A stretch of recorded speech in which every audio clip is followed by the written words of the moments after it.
મિત્રો, પરીક્ષાના આગલા દિવસે તો તમે સરસ તૈયારીઓ કરી દીધી છે, પરંતુ આજે એટલે કે પરીક્ષાના દિવસે શું કરવાનું? તો કેટલાક ચેક પોઈન્ટ્સ તમારે ધ્યાનમાં રાખવાના છે. પહેલો અને મહત્વનો પોઈન્ટ છે કે ઉજાગરા કરવાના નથી. 7 થી 8 કલાકની ઊંઘ તમારા બધાના સ્વાસ્થ્ય માટે ખૂબ જરૂરી છે, અને ખોટી રીતના કરેલા ઉજાગરા એ આખા વર્ષની આપણી મહેનત પર પાણી ફેરવી શકે આમ છે. બીજી મહત્વની વાત છે સવારનો બ્રેકફાસ્ટ.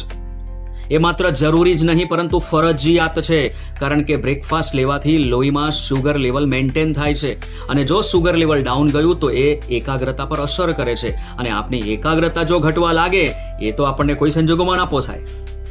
ત્રીજી મહત્વની વાત LMR એટલે કે લાસ્ટ મિનિટ રિવિઝન.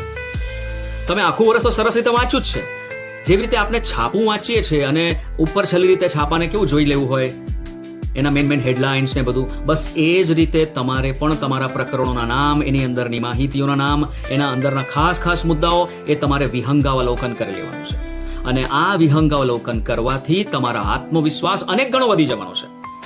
ચોથી મહત્વની વાત કે પરીક્ષા સેન્ટર પર જઈને કે પરીક્ષા ખંડમાં કોઈ પણ પ્રકારનું વાંચન કરવાનું નથી. તમારે તમારી જાત પર વિશ્વાસ રાખવાનો છે. તમે તૈયારીઓ સારી કરેલી જ છે, બસ એ તૈયારીને તમારા મનમાં સેટ થવા દો, કારણ કે જેને શિક્ષણની સાધના કરેલી છે એને પરીક્ષાથી ડરવાની જરૂર નથી. અને છેલ્લી અને મહત્વની વાત કે પરીક્ષા આપતા પહેલા આપણા વડીલો અને પપ્પા મમ્મીને પગે લાગીને, સ્વસ્થ મન રાખીને, હસતા મોઢે બધા સાથે વાતો કરતા અને હકારાત્મક વિચારો કરતા ઘરની બહાર નીકળવાનું છે. પરીક્ષા ખંડ તમારી રાહ જોઈ રહ્યો છે. તમારું પેપર ખૂબ સરસ જ જવાનું છે.